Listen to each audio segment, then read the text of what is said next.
As Casey's mom, it's my responsibility to make sure that whatever justice is needing to be given to her, that she gets it. A Minnesota family believes 26-year-old Casey Jo Schulte was likely killed. Thank you for joining us tonight. Mike has the evening off. Schulte was found dead in a Fargo apartment garage last August. Police and medical examiners are still investigating how she died, but say there is evidence it could be suicide.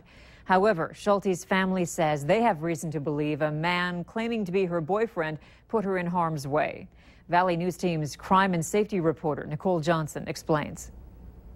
People should be very concerned about what happened to Casey. It began while Casey Jo Schulte was going to college, a young, ambitious woman diagnosed with Crohn's disease. Constant pain led her to an addiction to pain medication that her family says wasn't her fault. Everything that's happened to Casey in the last couple of years is different than who she was. I've been very vocal about the fact that Casey did have an addiction and that did play a role in where her life ended and the people she was with. Shelley Elkington believes her daughter's addiction put her in harm's way and isn't done fighting for answers. 25-year-old Joseph Greeman is accused of not reporting Casey Jo Schulte's death and moving her body. Mr. Greeman has not been truthful about the night before Casey died or the day that he allegedly found her. Elkington believes Greeman in one way or another contributed to Schulte's death. Greeman has served time in prison before for domestic assault, violating protection orders, fraud, and selling drugs. He has the potential to be a dangerous person,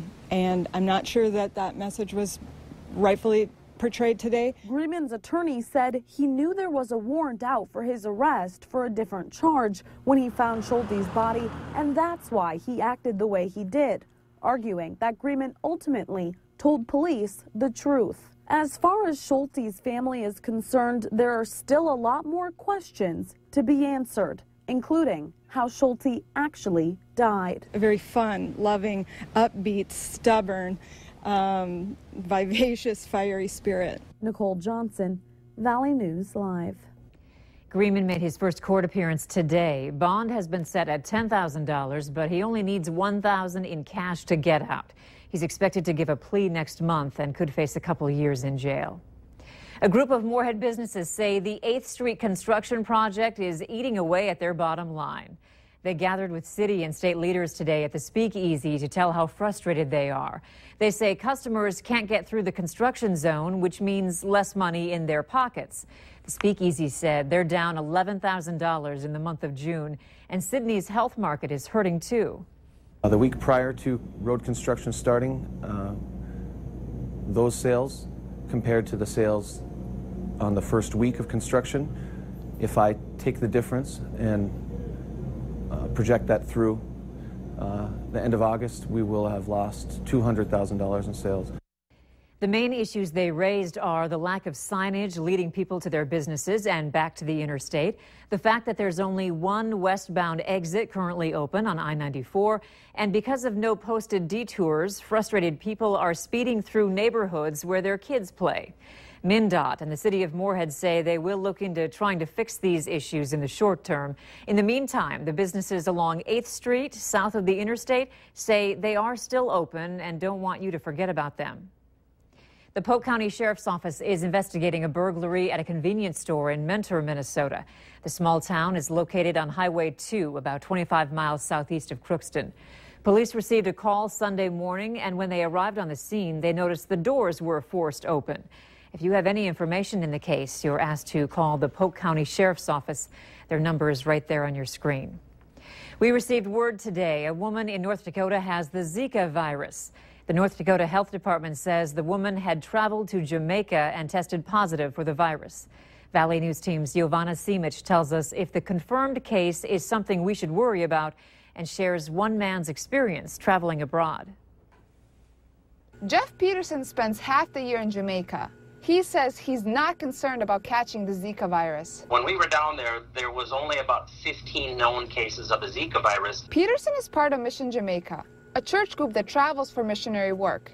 He says the group of people he takes know all about the virus. Before we even came down, we had get-togethers to let him know that, the Zika is going to be down there. It's something we don't want to be afraid of.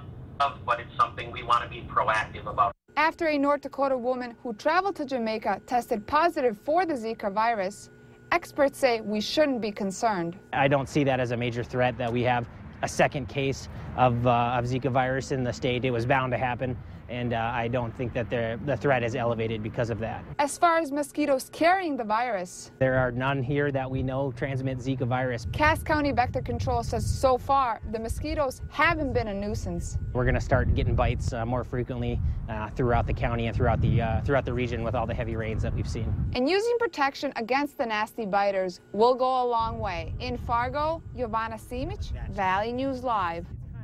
Experts say all travelers should consult their doctor if they develop an illness, such as a fever or a rash, within 14 days of returning from a Zika-affected area. 41 protesters were arrested this morning after they blocked the southbound lanes of I-35W in Minneapolis during rush hour. Minnesota State Patrol troopers impounded 4 vehicles used by the protesters to block traffic. The protesters call themselves supporters of the Black Lives Matter movement. The group wants police departments to be dismantled and defunded, saying security does not come from aggression and force. All of those arrested today will be charged with endangering the motoring public. Lower than anticipated oil and commodity prices have resulted in tax revenues far lower than what was budgeted for North Dakota. And now the state is short $1.5 billion. Governor Jack Dalrymple has been dealing with the shortfall since February. He has issued across-the-board budget cuts and dipped into the state's rainy day fund to balance the budget. Now even that isn't enough. To deal with the crunch, Dalrymple is calling a special session of the legislature starting August 2nd and lasting 3 days. He says he wants the legislature to avoid any further cuts to K-12 schools and the Department of Human Services. I think we have an excellent plan for dealing with this shortfall. We can deal with it effectively and very expediently. You may remember the legislature was called back to Bismarck in June last year after the session ended to deal with the state public employees' retirement system. That was not considered a special session because that was technically time saved from the regular session. Travelers in this area, and especially the Northern Valley, are taking advantage of a great airline deal. Boutique Airlines, a San Francisco-based company, is now flying 3 round-trip flights a day between Thief River Falls and Minneapolis. The 8-passenger prop jet plane gets you there in 1 hour. The first 3 seats are sold at $39. The next 3 seats are $49, and the last 2 seats are $89. So how long will these prices last? So the $39 fare might go away, but we might have a pricing model of $49, $59, and $89.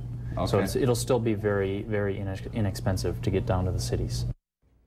Boutique Airlines replaced Great Lakes Airlines, which pulled its service from Thief River last month. We have a link to their schedule and ticket booking. Just go to valleynewslive.com and click on this story.